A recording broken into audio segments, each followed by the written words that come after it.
Hello/Xsource. I have something that might be of interest to you. It concerns what my team and I found under the Great Sphinx in the Egyptian city of Giza. I know the first question you'll ask is why we would ever go searching underneath a place like that and for what possible purpose. I'll keep it brief for you. Have you ever heard of an American author by the name of John Anthony West? Did you know that during the early 90s, he and a team of archaeologists carried out a series of seismological and geological tests around the Great Sphinx? The results of his tests caught everyone's attention, ours especially. His tests revealed the existence of unexplored tunnels in the bedrock beneath the monument. His team was subsequently thrown out of the site by Egyptian authorities. We got involved around this time.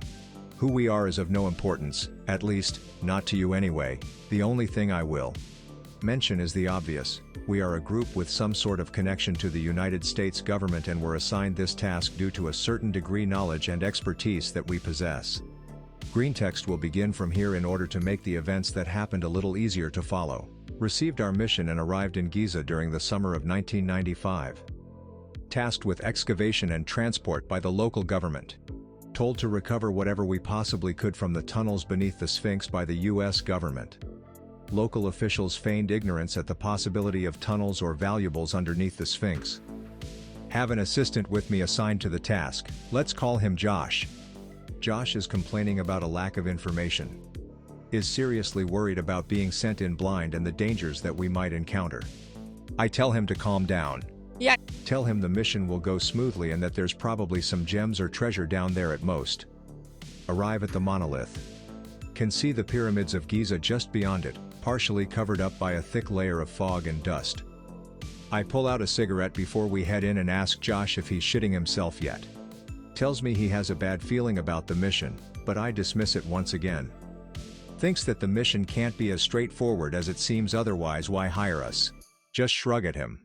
Money is money, I don't care what we have to do, it's all the same to me. Senior seismologist runs over to us and tells us that we're finally good to go. They've managed to break through. Josh asks him if they managed to take a look down below. Tell us he caught a small glimpse and that the chamber seemed empty. Empty? Ask him what he means. Tells me they didn't see anything down there at all, no urns, no gold, no valuables. Just four walls. WTF. At least the job will be easy. Ask him if he thinks someone beat us to it and took everything before we could get there. Tells me it's unlikely, but stranger things have happened. I just nod and say that we better get it over with. We suited up in full hazmat suits just in case and made our way over to the base of the Sphinx. We're also equipped with an industrial flashlight each. I approached the gaping drill hole near the statue's right paw. I got down into a sitting position and then began climbing down using a rope ladder. Josh is close behind me. Immediately hit by a wall of darkness. My feet hit the ground and I turn on my flashlight as fast as possible. It was exactly as he said. Fucking empty. I was just standing in the middle of this vast cavern-like space with nothing of value at all to be seen. The place was quite large, and the hollowness of the subterranean space amplified every movement and made them seem incredibly strange and eerie. There was a steady stream of sand trickling from a small crack in the ceiling. I decided it was best not to linger and finish our job as quickly as possible. I told Josh to move his ass and get into gear.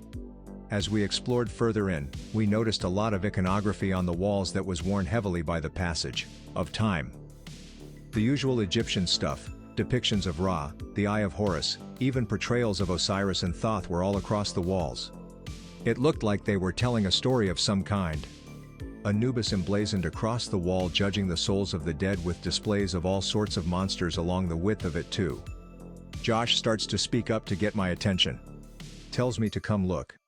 Josh is just standing there with his flashlight raised towards a wall at the far end of the chamber. On the wall there was another icon, a god I had never seen before in my life. Below it was the lid of a sarcophagus. It was standing upright against the wall and looked to be embedded within the sandstone itself. Perhaps this place was a tomb. Decided to go over and check out the find. Wasn't particularly worried about anything. It was likely empty anyway, and I was just checking to be sure. Started to notice more details once I got closer to it. The design of the coffin was not like a typical Egyptian one that you'd see in a history book at all. The design of the coffin was human in the face, but it had feline-shaped paws folded over its body. The design really irked me for some reason, and I could not figure out why at all. It seemed to be somewhat similar to the iconography that it was placed underneath, but I couldn't say for sure whether they were the same. If it was a coincidence, it was definitely a strange one. I placed my gloved hand over the lid and leaned in closer to inspect the details. The wall had molded itself around the coffin, it was fit around it like a cast. Josh speaks up again. He asks me what I'm doing. I replied back sarcastically, and he told me to be careful and that he was worried. I started telling him to go home if he was going to be such a coward. Just as I finished my sentence, I felt a surge of pain shooting through my head.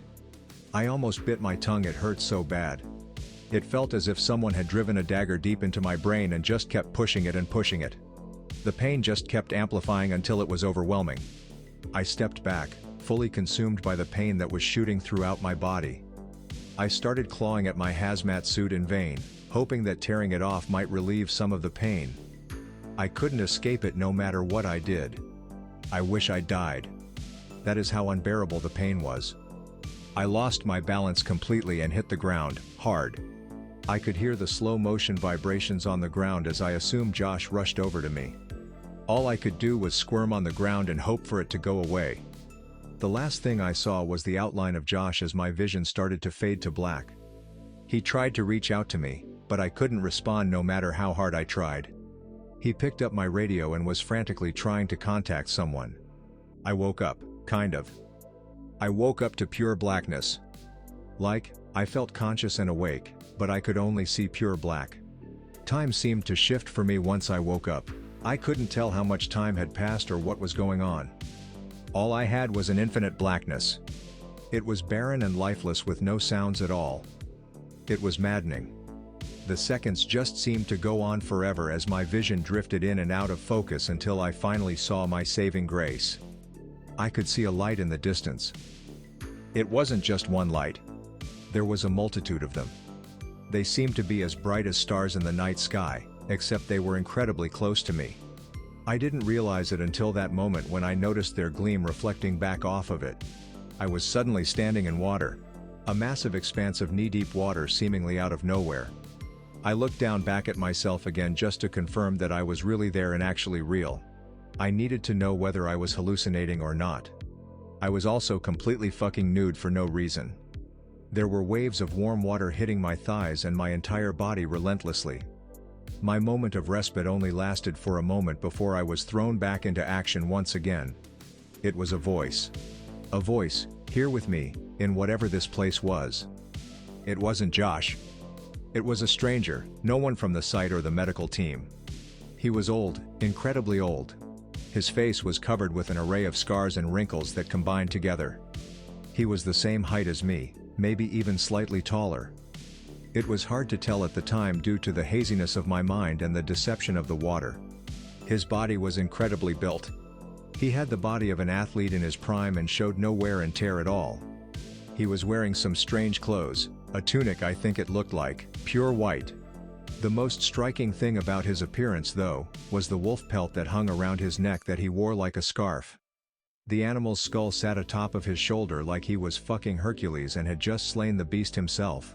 I finally managed to stutter out some words and ask him who the fuck he was and what he was doing in a cordoned off dig site. There was absolutely no way he should have been able to get down here with all these workers. Unless he'd been down here before we got here. The old man just sighed and stared deep into my soul. Every move he made had me on edge. He told me that I had invaded his temple, ransacked it and made a mockery of him by not knowing his name. I just stood there speechless. It was like I was getting scolded by my mom and dad. For some reason, I felt like I should apologize even though I had no idea what I had done wrong. He cut me off before I could speak though. He told me his name, but I didn't really know how to pronounce it. I think he said something like Wepwawet, but I've never heard of that before. He told me his brother was the famous one. I asked him where I was, but he just asked me where I thought I was. I only had a vague idea that I hoped was wrong. I asked him if I was dead. He told me no. He told me that the afterlife was only for the deserving. He brought his hands out from behind his back and made a twirling motion with his finger that forced me to turn around against my will. He told me to watch carefully and study what he was going to show me. He told me it was my doing. I could only watch in horror as I saw something towering in the distance. A Titanic-sized figure. He was showing me a creature of impossible stature, probably the size of a city. It was so large that my brain could not comprehend it properly. Its sheer size just made my brain hurt. There were bronze chains cutting into the creature's hide and metal rods too. Its paws were nailed to a platform and stopping it from moving. Its fur was like a forest along its body. I can't even begin to describe its face. Just dwelling on its image, looking at it, it made my brain spiral and turn straight into flight mode. The man started to speak again, asking me what I thought of the creature. Again, he cut me off before I could respond, describing the creature as beautiful. He told me that the creature has been the same since he first encountered it. He still withers and grows old, but the creature never ages. I tried to cover my eyes, but my hands were trembling too much to be able to move them.